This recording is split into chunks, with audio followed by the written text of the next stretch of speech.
Big FM पर आप सुन रहे हैं doctors without borders with Richa Anirudh. Doctors without borders एक international independent medical humanitarian organisation है जो कि पिछले 50 सालों से हेल्थ केयर की पहुंच से दूर आर्म्ड कॉन्फ्लिक्ट, एपिडेमिक्स, पैंडेमिक्स और नेचुरल डिजास्टर्स से अफेक्टेड लोगों को इमरजेंसी इलाज देती है। डॉक्टर्स विदाउट बॉर्डर्स में आज की कहानी है नई जिंदगी। ये कहानी है सीरिया के होम्स शहर की, जहां 10 साल की जहरा अपने अब्बू अम्मी, बड़ी बहन दानिया और छोटे भाई अशरफ के साथ एक छोटे से घर में रहती थी। बहुत ही खूबसूरत पहाड़ियों के बीच बसे हुए इस शहर में एक नदी भी बहती थी जो जहरा के घर के काफी नजदीक थी। वहाँ हर रोज सूरज एक जादुई सुबह लेकर आता और जाते जाते रंगों से भरी हुई एक शाम छोड़ जाता था। रोजाना ही जहरा अपने छोटे भाई अशरफ और बड़ी बहन दानिया के साथ घर के बाहर ही खेलती थी। उन्हीं दिनों जाने किसकी नजर लगी कि होम्स शहर पर हवाई हमले होने शुरू हुए। जब कभी हवाई हमले होने की आवाज आती, जहरा और उसके भाई बहन घर के अंदर जाकर छुप जाते। अपनी अम्मी और अब्बू की गोद में छुपकर उन्हें महसूस होता कि वो महफूज हैं। मगर पिछले साल जून के महीने में जिस वक्त हवाई हमले तेज हुए तो जहरा और दानिया घर के बाहर ही खेल रही थी। जहरा का चेहरा एक अजीब से खौफ से भर गया। उसने आसमान में उड़ते हुए जहाजों को देखा और फिर अपनी बहन से कहा, जितनी जल्दी हो घर के अंदर जाओ। खेल में मशगूल दानिया कहाँ सुनने वाली थी। उसने अपना खेल जारी रखा।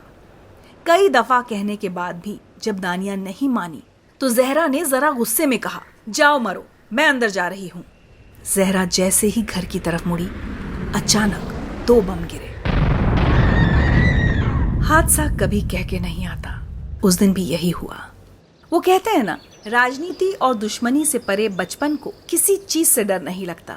बचपन तो बस मोहब्बत की नदी में तैरना जानता है। लेकिन बम के असर से जहरा अंदर तक हिल गई और होश खो बैठी। जब उसे होश आया तो उसने पाया कि वो खून से लथपथ है। उसका दाहिना पैर कुचल गया था। 8 महीने की प्रेग्नेंट उसकी माँ दूसरी तरफ बेहोश पड़ी थी। जहरा की आंखों ने दानिया को देखना चाहा, जिसके लिए जहरा किसी तरह खुद को दरवाजे तक घसीट कर ले गई, जहां दानिया भी बेहोश पड़ी थी। उसने दानिया को जगाने की कोशिश की, मगर दानिया को होश नहीं आया।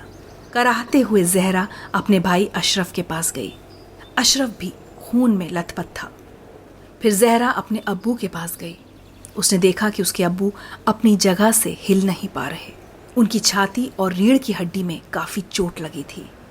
ये सब कुछ देखकर जहरा दोबारा बेहोश हो गई। शाम का सूरज धीरे धीरे ढल रहा था। वो सीरिया की सबसे उदास शाम थी, जब एक तरफ सूरज अंधेरे में डूब रहा था और दूसरी तरफ न जाने कितने मासूमों की सांसें टूट रही थी। कुछ देर बाद जब जहरा को होश आया, उसने देखा कि वो एम्बुलेंस में है। एम्बुलेंस में डॉक्टर्स और वॉलंटियर्स के अलावा उसकी माँ भी थी। उसे समझ में आ गया कि अब्बू, अशरफ और दानिया जिंदगी की लड़ाई में अपनी सांसें हार चुके हैं। अब वो लौटकर कभी नहीं आएंगे। जहरा ने एम्बुलेंस में मौजूद चेहरों को देखा और उसकी आंखों से आंसू की नदी बहने लगी। जहरा को उस वक्त जॉर्डन हॉस्पिटल ले जाया जा रहा था, जहां डॉक्टर्स विदाउट बॉर्डर्स के डॉक्टर मुकुल से वो पहली बार मिली। हॉस्पिटल पहुंचने के बाद जहरा को कई तरह की सर्जरी से गुजरना पड़ा। चेहरा, सीना, पैर, जख्मों से सारा बदन भरा हुआ था। डॉक्टर मुकुल ने जहरा के पैरों की मुश्किल सर्जरी को पूरा किया, मगर जहरा को अभी अपने बेकसूर और मासूम होने की कीमत चुकानी थी। उसे अपना पांव गंवाना पड़ा। इस हादसे के कुछ दिनों बाद जहरा की अम्मी ने एक बच्चे को जन्म दिया। अपने नन्हे से भाई को देखकर बहुत दिनों के बाद जहरा के चेहरे पर उम्मीद की एक नई किरण लौट आई। इसका नाम क्या रखेंगे अम्मी? ये कहकर जहरा जोर से हंस दी।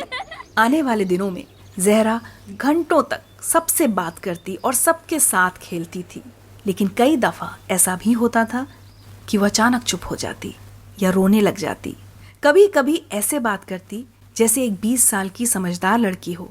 खासकर ऐसे लम्हों में उसे इस बात का एहसास और ज्यादा होता कि लड़ाई ने उससे उसका परिवार और बचपन दोनों छीन लिए हैं।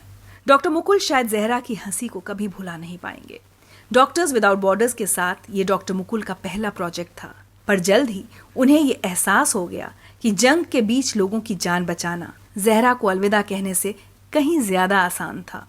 जहरा की कहानी के चश्मदीद गवाह रहे हैं डॉक्टर मुकुल सिंघल, जिन्होंने 2018 में डॉक्टर्स विदाउट बॉर्डर्स के साथ सीरिया में काम किया और घायल मरीजों को सर्जिकल ट्रीटमेंट्स दिए।